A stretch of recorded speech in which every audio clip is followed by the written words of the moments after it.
ನನಗೆ ಇವ್ರ ಮನೆಗೆ ಬಂದ ತಕ್ಷಣ ಒಂದು ಝೊಮ್ಯಾಟೊ ಬ್ಯಾಗ್ ಕಾಣಿಸ್ತು. ಸೊ ಇದಕ್ಕೂ ಗಿಲ್ಲಿಗೆ ಏನಾದ್ರು ಕನೆಕ್ಷನ್ ಇರ್ಬೋದಾ ಅನ್ನೋಂಥ ಇಂಟ್ರೆಸ್ಟಿಂಗ್ ಅಲ್ಲಿ ಕೇಳಿದೆ. ಗಿಲ್ಲಿಗೂ ಝೊಮ್ಯಾಟೊ ಬ್ಯಾಗ್ ಏನು ಕನೆಕ್ಷನ್ ಇಲ್ಲ. ಸೊ ಆ ಝೊಮ್ಯಾಟೊ ಬ್ಯಾಗ್ಗೂ ಮತ್ತೆ ಇವ್ರ ಲೈಫ್ಗೂ ಒಂದು ಕನೆಕ್ಷನ್ ಇದೆ.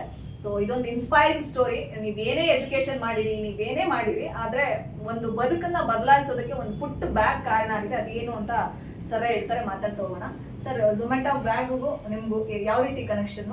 ಸೊ ಅದ್ರ ನೀವೇ ಹೇಳೋದಾದ್ರೆ. ನಿಮಗೆ ಅದು ಜೊಮ್ಯಾಟೊ ಮಾಡ್ತಿದ್ದಲ್ಲ ಮೇಡಮ್, ಜೊಮ್ಯಾಟೊ ಮಾಡೋಕ್ಕೆ ಮುಂಚೆ ಒಂದು ಕಂಪ್ನಿ ಕೆಲಸ ಮಾಡ್ತಾ ಇದ್ದೆ. ಅದು ಸಂಜು ಅಸೋಸಿಯೇಷನ್ ಅಂತ ನನ್ನ ಸ್ನೇಹಿತನೇ, ಈಗ ಏಜೆನ್ಸಿ ಥರ ಓಪನ್ ಮಾಡ್ತಾರೆ, EMI ಕಲೆಕ್ಟ್ ಮಾಡೋದು ಆ ಥರದ ಕೆಲಸ ಮಾಡ್ತಾರೆ. ನಾನು ಗಿಲ್ಲಿ ನಟಾಗಿ ವಿಡಿಯೋಸ್ ಮಾಡಬೇಕಾದಾಗ ಅದೆಲ್ಲ ವೈರಲ್ ಆಗ್ತಿತ್ತು. ವೈರಲ್ ಆದಾದ್ಮೇಲೆ ನನ್ನ ಸರೌಂಡಿಂಗ್ ಒಂದು ಸ್ವಲ್ಪ ಮಾತುಕತೆ ನಡೀತಾ ಇತ್ತು. ಇವನು ಸಿನಿಮಾ ಡಿಪಾರ್ಟ್ಮೆಂಟಲ್ಲಿ ಇದ್ದಾನೆ, ಮೂವಿ ಡಿಪಾರ್ಟ್ಮೆಂಟ್ಲಿ ಇದ್ದಾನೆ, ಇನ್ನೂ ಕೆಲಸ ಮಾಡ್ತಾನೆ. ಯಾಕಂದ್ರೆ ನನಗೆ ಅವಾಗಲೇ 40,000 50,000 ಸಂಬಳ ಬಂದಿತ್ತು. 2020 ಅಷ್ಟೊಂದು ಸಕ್ಕತ್ತಾಗಿದೆ ಸಂಬಳ. ಸರಿ ಆಯಿತು ಅಂತ ಹೇಳ್ಬಿಟ್ಟು ಎಲ್ಲ ಕೆಲಸ ಎಲ್ಲ ಮಾಡ್ತಿದ್ವಿ. ಮಾಡ್ತಾ ಇರಬೇಕಾದಾಗ ಅಲ್ಲಿ ಎಲ್ಲ ಕೇಸ್ ಏನಿರುತ್ತೆ ಅದು ಟಾರ್ಗೆಟ್ ಮಾಡಬೇಕಾಗಿತ್ತು.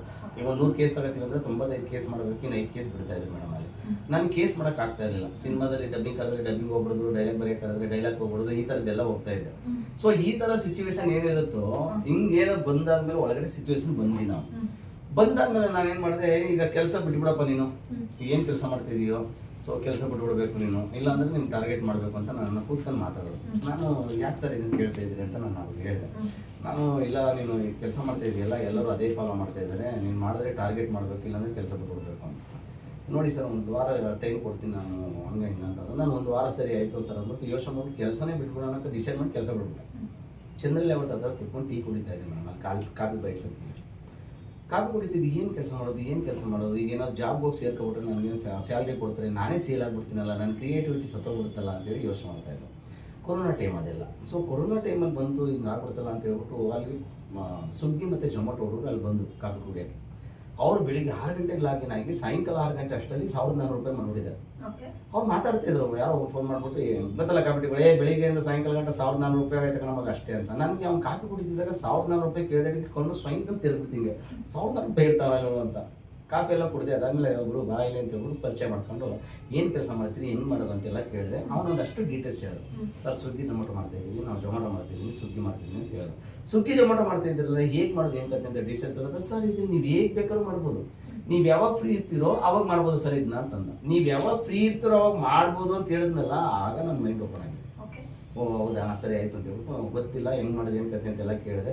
BL ಇದೆಯಾ ಸರ್ ಅಂತ ಕೇಳಿದೆ, ಗಾಡಿ ಇದೆಯಾ ಅಂತ ಕೇಳಿದೆ, ಅಕೌಂಟ್ ನಂಬರ್ ಇದೆಯಾ ಅಂತ ಕೇಳಿದೆ. ಎಲ್ಲನೂ ಡೀಟೇಲ್ಸ್ ತೊಗೊಂಡು ಸೀದಾ ಲಾಗಿನ್ ಆಗ್ಬಿಟ್ಟೆ. ಅವತ್ತು ಹೋಗ್ಲಿ ಅಂತ ಹೇಳ್ಬಿಟ್ಟು 1 ದಿನ 2 ದಿನಕ್ಕೇನೋ ನನಗೆ ಜೊಮ್ಯಾಟೊ ಬ್ಯಾಗ್ ಬಂತು. ಆ ಜೊಮ್ಯಾಟೊ ಬ್ಯಾಗ್ ಇದೆಯಲ್ಲ, ನನಗಿರೋ ಕಮಿಟ್ಮೆಂಟ್ನ ಖಾಲಿ ಮಾಡಿದ್ದು ಅಥವಾ ತೀರಿಸಿದ್ದು ಆ ಜೊಮ್ಯಾಟೊ. ಇದೇ ಝೊಮ್ಯಾಟೊನಾ ಅದು? ಎಸ್. ಇದು ನಿಮ್ಮ ಪಾಲಿನ ಅಕ್ಷಯ ಪಾಲಿನ ಅಂತ ಭಾವಿಸ್ತೀನಿ. ಇದು ನನ್ನ ಒಂದು ಹೆಚ್ಚು ಕಮ್ಮಿ ನನಗಿರೋ ಕಮಿಟ್ಮೆಂಟ್ ಒಂದು 8 ರಿಂದ 10 ಲಕ್ಷ ಕಮಿಟ್ಮೆಂಟ್ ಇತ್ತು. ಆ 10 ಲಕ್ಷ ಹೆಚ್ಚು ಕಮ್ಮಿ ಒಂದು 4 ಇಯರ್ಸ್ ಆಯ್ತು ನನಗೆ. ನಾನು ಪಾರ್ಟಿ ಮೇಲೆ ಮಾಡೋ ಸ್ಟಾರ್ಟ್ ಮಾಡಿದ್ದು. ನನಗೆ ಫ್ರೀ ಆಗಿದ್ದಾವೆ ಒಂದೊಂದು ಟೈಮಲ್ಲಿ ನನ್ನ ಮೈಂಡ್ ಫ್ರೆಶ್, ಡೈಲಾಗ್ ಗಿಲಾಗ್ ಬರೀಬೇಕು ಅಂತ ಹೇಳಿದ್ರೆ ನನಗೆ ಒಂದು ಮೂಡ್ ಬರಬೇಕಾಗುತ್ತೆ. ಹೊಸ ಪ್ರಪಂಚ ನೋಡ್ತೀನಿ. ಆವಾಗ ಹೋಗಿ ನೈಟ್ ಎಲ್ಲ ಕೆಲಸ ಮಾಡ್ತಾ ಇರ್ತೀನಿ, ಹೊಸ ಪ್ರಪಂಚ ಕಾಣಿಸುತ್ತೆ. ಎಷ್ಟೋ ಜನ ಬೆಂಗಳೂರು ರಾತ್ರಿ ನೋಡಿಲ್ಲ ಮೇಡಮ್, ರಾತ್ರಿ ಐತಲ್ಲ ದುನಿಯಾ, ಬೇರೆ ದುನಿಯಾ. ಇದೆಲ್ಲ ನಮ್ಗೆ ನಾಲೆಡ್ಜ್ ಬರೋಕ್ಕೆ ಕಾರಣ, ಮತ್ತು ನಾವು ಇವಾಗ ಡೈಲಾಗ್ ಬರೆಯೋಕ್ಕೆ ಕಾರಣ, ಇದೆಲ್ಲಕ್ಕೂ ನಮ್ಮ ಅನುಭವಗಳೇ ಕಾರಣ. ಯಾಕಂತ ಹೇಳಿದ್ರೆ ನಾನು ಈ ಜೊಮ್ಯಾಟೊ ಬ್ಯಾಗಲ್ಲಿ ನನ್ನ ಮೊದಲೇ ಇಂಟ್ರೂ ಮಾಡಿದ್ದೆ ವಿ ಗಣಪತಿ ಸರ್. ನನ್ನ ಬ್ಯಾಗಲ್ಲಿ ಪೆಟ್ರೋಲ್ ಇತ್ತು. ಅವ್ರು ಎಕ್ಸ್ಪೆಷಲಿ ಪೆಟ್ರೋಲ್ ಅಂತ ತಿಳ್ಕೊಂಡಿರಲಿಲ್ಲ, ಅದನ್ನ ಎಣ್ಣೆ ಅಂತ ತಿಳ್ಕೊಬಿಟ್ಟಿದ್ರು. ನನ್ನ ಕಣ್ಣೆಲ್ಲ ನೋಡಿ ಏನು ಇಷ್ಟೊಂದು ಕಣ್ಣು ರೆಡ್ಗಾಗ್ಬಿಟ್ಟೈತಲ್ಲ ಅಂತ. ಯಾಕಂದ್ರೆ ನೀವು ಒಂದು 12 ಅವರ್ಸ್ ಗಾಡಿ ಓಡಿಸ್ಬೇಕಾದ್ರೆ ನಿಮ್ಗೆ ಹೆಂಗಿರುತ್ತೆ ಡಿಸ್ಟ್ರಿಕ್ಟ್ ಎಲ್ಲ. ಸೊ ಆ ಥರ ಇತ್ತು. ಆ ಥರ ಇದ್ದಾಗ ಏನಾಗುತ್ತೆ ಅಂದರೆ ನಾನು ಜೊಮ್ಯಾಟೊ ಸೇರ್ಕೋಬೇಕಾದ್ರೆ ಗಿಲ್ಲಿ ಅನ್ನೊಂದು, ನೀವು ಯಾಕೆ ಜೊಮ್ಯಾಟೊ ಮಾಡೋಕೆ ಹೋಗ್ತೀರಾ ಅಂತ. ಗಿಲ್ಲಿ, ನಾನು ಏನಾದರೂ ಕೆಲಸಕ್ಕೆ ಹೋದರೆ ನನ್ನ ನಿಮ್ಮ ಕ್ರಿಯೇಟಿವಿಟಿ ಹೋಗ್ಬಿಡ್ತಿದೆ, ಬೇಡ ಅಂತ. ಎಕ್ಸ್ಪೆಷಲಿ ಗಿಲ್ಲಿ ಅಂದರೆ ಗಾಡಿ ಇದ್ದರೆ ಅವನು ಮಾಡ್ತಿದ್ದೆ, ಏನೋ ಗೊತ್ತಿಲ್ಲ, ಆದರೆ ಗಾಡಿ ಇರಲಿಲ್ಲ.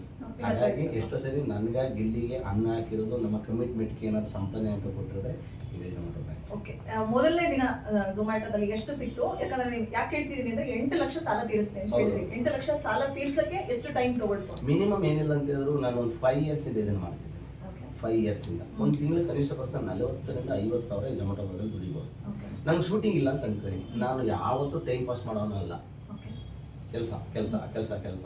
ಈಗ ಯಾರೊಬ್ರು ಡಿಸ್ಕಷನ್ ಕರೀತಾರೆ, ಒಂದು 4 ರಿಂದ 5 ಗಂಟೆಗೆ ಬರ್ಬಿಡ್ತೀನಿ, ಮೀಟ್ ಆಗ್ತೀನಿ ಅಂತ ಹೇಳಿದ್ರೆ 5 ಗಂಟೆ ಏನು ಮಾಡ್ತೀರಾ ನೀವು? 4 ಕೆಲಸ ಇದ್ದು 400 ರೂಪಾಯಿ 500 ರೂಪಾಯಿ ಸಂಪಾದನೆ ಮಾಡ್ಕೊಂಡ್ಬಿಡ್ತೀನಿ ಜೊಮ್ಯಾಟೊ ಬಗ್ಗೆ ಎತ್ಕೋಗಿ. ಇದಕ್ಕೆ ಹೇಳ್ತೀರ ನನಗೆ ಇದೊಂಥರ ಅಕ್ಷಯ ಪಾತ್ರೆ ಅಂತ. ಎಷ್ಟೋ ಜನ ಸ್ವೀಟ್ ಮೆಮೊರಿ ಇರ್ತದಲ್ಲ, ವೀಕೆಂಡ್ ವಿತ್ ರಮೇಶ್ ಏನಾದ್ರು ಪ್ರೋಗ್ರಾಮ್ ಮಾಡಿದ್ರೆ ಅಲ್ಲಿಗೆ ಇದನ್ನ ತಲುಪಿಸ್ಬೇಕಂತ ಆಸೆ ನನಗೆ. All the best. ಆ ಲೆವೆಲಿಗೆ ಬೆಳೆದ್ ನಿಲ್ಲಿ. ಹೌದು. ಯಾವ್ದಾದ್ರು ಕಹಿ ಘಟನೆ ಇದೆಯಾ ಅಂದ್ರೆ ಇದನ್ನ ಹೋಗ್ತೀರಾ ಝೊಮ್ಯಾಟೊ ಯಾವ್ದಾದ್ರು ಮನೆಗೆ ಆರ್ಡರ್ ತಗೊಂಡು ಹೋದಾಗ ಸೊ ದುಡ್ಡು ಸಿಗದೆ ಇರೋದು ಅಥವಾ ಆರ್ಡರ್ ಇಸ್ಕೊಂಡ್ಬಿಟ್ಟು, ನಾನು ಎಲ್ಲೋ ವೈರಲ್ ಆಗಿದ್ ವಿಡಿಯೋ ನೋಡಿದೆ. ಝೊಮ್ಯಾಟೊ ಮಾಡ್ತಿರ್ತಾರೆ ನೈಟ್ ಮಿಡ್-ನೈಟ್ 11:30 ನೆಲಮಂಗಲ ಸೈಡ್ ಯಾರೋ ಒಬ್ಬ ವ್ಯಕ್ತಿ. ಸೊ ಅದನ್ನ ಚೇಸ್ ಮಾಡ್ಕೊಂಡು ಹೋದಂತ ಒಂದಿಬ್ರು ಪುಡಿ ರೌಡಿಗಳು. ಸೊ ಅದನ್ನ ಹೊಡೆದು ಈ ತರದೆಲ್ಲ ಮಾಡೋದು ನೋಡಿದೀನಿ. ಆ ತರದ್ ಏನಾದ್ರು ಇನ್ಸಿಡೆಂಟ್ ಅಥವಾ ಆರ್ಡರ್ ಕೊಟ್ಟಾಗ ದುಡ್ಡು ಕೊಡದೆ ಆರ್ಡರ್ ಇಸ್ಕೊಂಡ್ಬಿಟ್ಟು ವಾಪಸ್ ಕಳ್ಸಿದ್ದು, ಈ ತರದ್ ಏನಾದ್ರು ಆಗಿದೆಯಾ? ನನಗೆ 2 ಇನ್ಸಿಡೆಂಟ್ ಆ ಥರ ನಡೆದಿದೆ. ನಾನು ಚಂದ್ರಪ್ಪ ಸರ್ಕಲ್ ಗೊತ್ತಾ ನಿಮಗೆ? ಮಂಚಿಬೆಲೆ ಡ್ಯಾಮ್ ಅಂತ ದೊಡ್ಡಲದ ಮರ ಹೋದ್ರೆ ಚಂದ್ರಪ್ಪ ಸರ್ಕಲ್. ಒಂದು 11 ಗಂಟೆಗೆ ಆರ್ಡರ್ ಇತ್ತು ನನಗೆ.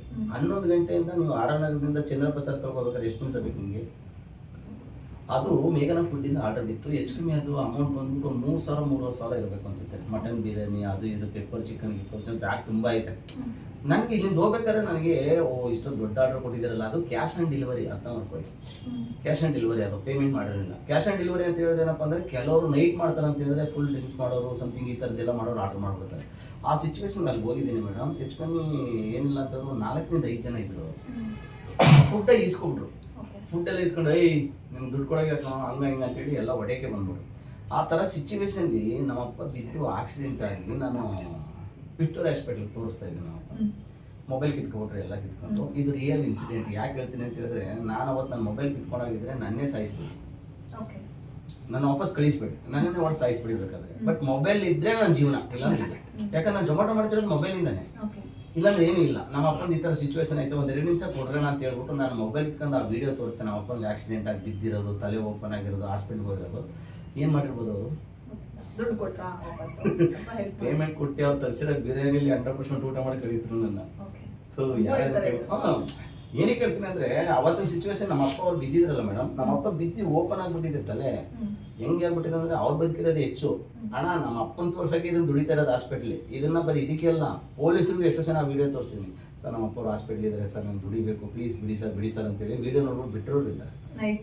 ಕೆಂಗೇರಿ ಮತ್ತು ಆರನಗರ ಪೊಲೀಸ್ನವರು. ಸೊ ಈ ಥರದವರೆಲ್ಲ ಸುಮಾರು ಜನ ಈಗಲೂ ಚಿರಾಪರಿತ ನನಗೆ ಪೊಲೀಸ್ನವರೆಲ್ಲ ಬರಾಬರಿ ಅಂತಾರೆ. ಸೊ ಹಂಗೆ ಅದಾದ್ಮೇಲೆ ಇನ್ನೊಂದು ಇನ್ಸಿಡೆಂಟ್ ನಡೀತು ಮೇಡಮ್. ಅದೇ ರೀತಿ ಹೋಗ್ತಾ ಇದ್ದೀನಿ ದೊಡ್ಡದ ಮರದಲ್ಲಿ. ಗಂಡ ಹೆಂಡತಿ 2 ಮಕ್ಕಳು, ಯಾವುದೋ ಮದುವೆಗೆ ಹೋಗಿರೋಂತ ಅನ್ಸುತ್ತೆ. ಹೆವಿ ಡ್ಯೂಟಿ ಅವರು ತಳ್ಕ ಹೋಗ್ತಾ ಇದ್ದಾರೆ. ಫುಲ್ ಬೇವರು ಅಂದ್ರೆ ಬೇವರು. ಒಬ್ಬ ಅಮ್ಮ ಒಂದು ಮಗು ಹಾಕೊಂಡು ಇನ್ನೊಂದು ತೊಳ್ಕೊ ಹೋಗ್ತಾ ಇದ್ದಾರೆ. ನಾನು ಯಾಕೆ ಏನಾಗಿದೆ ಅಂತ ಹೇಳ್ಬಿಟ್ಟು ಇಮಿಡಿಯೇಟ್ ಕೇಳಿದೆ, ಸರ್ ಪೆಟ್ರೋಲ್ ಖಾಲಿ ಆಗಿದೆ. ಅವಾಗ ನನ್ನ ಗಾಡಿಲಿರೋ ಪೆಟ್ರೋಲ್ ಅವ್ರು ಕೊಟ್ಟೆ. ಒಂದು ಸ್ವಲ್ಪ ಪೆಟ್ರೋಲ್ ಕೊಟ್ಬಿಟ್ಟು, ಯಾಕೆ ನಾನು ಬ್ಯಾಗಲ್ಲಿ ಎಲ್ಲ ನೀರು ಇಟ್ಟಿರ್ತೀನಿ, ಪೆಟ್ರೋಲ್ ಇಡಬಾರ್ದು ಅಂತ ಹೇಳ್ಬಿಟ್ಟು 1/4 ಲೀಟರ್ ಪೆಟ್ರೋಲ್ ಇಟ್ಟಿದೆ. ಆ ಪೆಟ್ರೋಲ್ ಎಷ್ಟು ಜನಕ್ಕೆ ಹೆಲ್ಪ್ ಮಾಡಿದೇನೋ ಗೊತ್ತಿಲ್ಲ. ನಾನು 1/4 ಲೀಟರ್ ಪೆಟ್ರೋಲ್ ಯಾವಾಗಲೂ ಇರ್ತಿತ್ತು ನನ್ನ ಬ್ಯಾಗಲ್ಲಿ.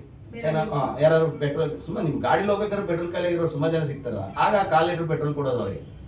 ಅವರು ಎಷ್ಟೋ ಕಮ್ಮಿ 1/4 ಲೀಟರ್ ಪೆಟ್ರೋಲ್ಗೆ 500 ರೂಪಾಯಿ ಕೊಡೋ ಬಂದಿದ್ದಾರೆ ನನಗೆ. ನೈಸ್ ರೋಡ್ ಸೈಡ್ಲೆಲ್ಲ. ನನಗೇನೋ ಅಮೌಂಟ್ ಇಲ್ಲ ಸರ್, ನೀವು ಇಟ್ಕೊಳ್ಳಿ ಪರವಾಗಿಲ್ಲ ಅಂತ ಹೇಳ್ಬಿಟ್ಟು, ಬೇರೆಯವ್ರಿಗೆ ಯಾರು ಇದ್ದರೆ ಕೊಟ್ಬಿಡಿ ಅಂತ ಹೇಳ್ಬಿಟ್ಟು ಇಮಿಡಿಯೇಟ್ ಅದನ್ನು ಕೊಟ್ಟಿರೋದು ಉದಾಹರಣೆಗಳೈತೆ. ಬಟ್ ನನಗೇನಾಗುತ್ತೆ ಅಂದರೆ, ನಾವೇನು ಮಾಡ್ತೀವಿ ಅದು ನಮ್ಗೆ ವಾಪಸ್ ಬರುತ್ತಲ್ಲ, ಅದಕ್ಕೆ ನನಗೆ. ಯಾಕಂದರೆ ನಾವು ಅದನ್ನು ಹೆಲ್ಪ್ ಅಂತ ಮಾಡಲ್ಲ ಮೇಡಮ್. ಅದೊಂದು ಎಲ್ಲೋ ಒಂದು ಕಡೆ ನಾನು ಸುಮಾರು ವಿಷಯಗಳನ್ನ ನಾನು ನೋಡಿದ್ದೀನಿ, ಕೇಳಿದ್ದೀನಿ. ಅದು ನಾನು ಬದಲಾವಣೆ ಇರ್ತಾರೆ ಸರ್ ಇರ್ತಾರೆ. ಅವ್ನು ಪೆಟ್ರೋಲ್ ಗಿಟ್ರೋಲ್ ಎಲ್ಲ ಇಟ್ಟಿರ್ತೀನಿ. ನನ್ನ ಹತ್ರ ಫಸ್ಟ್ ಏಡ್ ಬಾಕ್ಸ್ ಇತ್ತು, ಇವತ್ತಿಗೂ ನನ್ನ ಹತ್ರ ಟ್ಯಾಬ್ಲೆಟ್ ಇರುತ್ತೆ. ಆ ಥರ ಸಿಚುವೇಶನ್ ಎಲ್ಲ ನನ್ನ ಬ್ಯಾಗಲ್ಲಿ ಇರುತ್ತೆ. ಬ್ಯಾಗ್ ಅಂದ್ರೆ ಅದೃಷ್ಟ ತಂದಿದ್ದ ಬ್ಯಾಗ್ ಅಂತ ಇದನ್ನೇ ಕಂಟಿನ್ಯೂ ಮಾಡ್ತಿರೋದಾ? ಇಲ್ಲ. ಆಮೇಲೆ ಈ ಜೊಮ್ಯಾಟೊ ಬ್ಯಾಗು ಫುಲ್ ಹೋಗಷ್ಟೇ ನನ್ನ ಅದೃಷ್ಟ ಬದಲಾಗುತ್ತೆ. ಅಂತಲ್ಲ, ಇದು ಸ್ಟಿಚ್ ಮಾಡಿಸಿದೀನಿ ನೋಡಿ, ಸೈಡ್ಲೆಲ್ಲ ಸ್ಟಿಚ್ ಮಾಡಿಸಿದೀನಿ. ಎಷ್ಟು ಜನ ಏನಂತ ಬೇರೆ ಬ್ಯಾಗ್ ತಗೋಬೇಕು ಅಂತ ಹೇಳ್ತಾರೆ. ಇದು ನನಗೇನು ಬಾಂಡಿಂಗ್, ನನಗೆ ಬೇರೆ ಬ್ಯಾಗ್ ತಗೋಬಾರ್ದು, ಇದ್ರಲ್ಲಿರೋ ಫೀಲಿಂಗ್ ಬರಲ್ಲ ನನಗೆ. ಸೊ ಹಾಗಾಗಿ ಇದರಿಂದ ನನಗೊಂದು ಬಾಂಡಿಂಗ್ ಇದೆ, ಹಂಗೆ ಇರಲಿ ಅಂತ ಹೇಳ್ಬಿಟ್ಟು ಇಟ್ಟಿದ್ದೀನಿ ಮೇಡಮ್ ಅಷ್ಟೇ. ಇದಕ್ಕೊಂದು ಇಂಟ್ರೊಡಕ್ಷನ್. ನಾನೇನಾದ್ರು ಹುಡುಗ ಆಗಿದ್ದೆ, ಹುಡುಗಿರು ಮಾಡ್ತಿದ್ದಾರೆ ಝೊಮ್ಯಾಟೊ, ಬಟ್ ನಾನೇನಾದ್ರು ಹುಡುಗ ಆಗಿದ್ರೆ ನಾನು ಝೊಮ್ಯಾಟೊ ಮಾಡ್ತಿದ್ದೆ. ಎಷ್ಟೋ ಜನ ನಾನು ಸಾಫ್ಟ್ವೇರ್ ಇಂಜಿನಿಯರಿಂಗು, ನಾನೇನೋ ದೊಡ್ಡದಾಗಿ ಓದ್ಬಿಟ್ಟಿದ್ದೀನಿ, ನನ್ನ ಕೈಲಿ ಝೊಮ್ಯಾಟೊ ಮಾಡೋಕ್ಕಾಗಲ್ಲ, ನನ್ನ ಕೈಲಿ ರ್ಯಾಪಿಡೋ ಮಾಡೋಕ್ಕಾಗಲ್ಲ ಅಂತ ಎಲ್ಲ ಅಂದರೆ ಮಾತಾಡ್ಕೊಳ್ತಾ ಇರ್ತಾರೆ. ಅಥವಾ ಅಲ್ಲಲ್ಲೇ ಕುತ್ಕೊಳ್ತಾರೆ, ಅವರು ಸಾಲಕ್ಕೆ ಹೆದರ್ತಾರೆ. ಎಷ್ಟೋ ಜನ ಆತ್ಮಹತ್ಯೆ ಮಾಡ್ಕೊಳ್ತಾರೆ. ಆದರೆ 8 ಲಕ್ಷ ಸಾಲನ ಒಂದು ಝೊಮ್ಯಾಟೊ, ಇದೊಂದು ಬ್ಯಾಗ್ ಇಟ್ಕೊಂಡು 8 ಲಕ್ಷ ಸಾಲ ತೀರಿಸಿದ್ದಾರೆ ಅಂದರೆ ಯಾರು ಯಾವುದಕ್ಕೂ ಎದುರ್ಕೊಳ್ಬೇಕಾಗಿಲ್ಲ. ಸೊ ನಾವು ಎಲ್ಲೋ ಕೆಲಸ ಹುಡ್ಕೊಂಡು ಹೋಗೋದಕ್ಕಿಂತ ನಮ್ಮ ಹತ್ರ ಏನಿದೆಯೋ ಅದರಲ್ಲೇ ನಾವು ಬದುಕು ಕಟ್ಕೊಳ್ಬೋದು ಅನ್ನೋದಕ್ಕೆ ನಿರ್ದೇಶಕರು, ಬರಹಗಾರರು, ಗಿಲ್ಲಿ ಸ್ನೇಹಿತರಾದಂತಹ ಸೂರ್ಯವಂಶಿನಿ ಕಾರಣ. ಜೊತೆಗೆ ಇದು ಅವ್ರು ಹೇಳಿದಾಗೆ ವೀಕೆಂಡ್ ವಿತ್ ರಮೇಶ್ ತನಕ ಹೋಗ್ಲಿ ಈ ಬ್ಯಾಗು. ಸೊ ಅವ್ರ ವೀಕೆಂಡ್ ವಿತ್ ಚೇರಲ್ ಕೂರೋಂಗ ಆಗ್ಲಿ ಅಂತ ಹೇಳ್ತಾ ಇನ್ನಷ್ಟು ಇಂಟ್ರೆಸ್ಟಿಂಗ್ ಮಾತುಕತೆ ಸರ್ ಗಿಲ್ಲಿ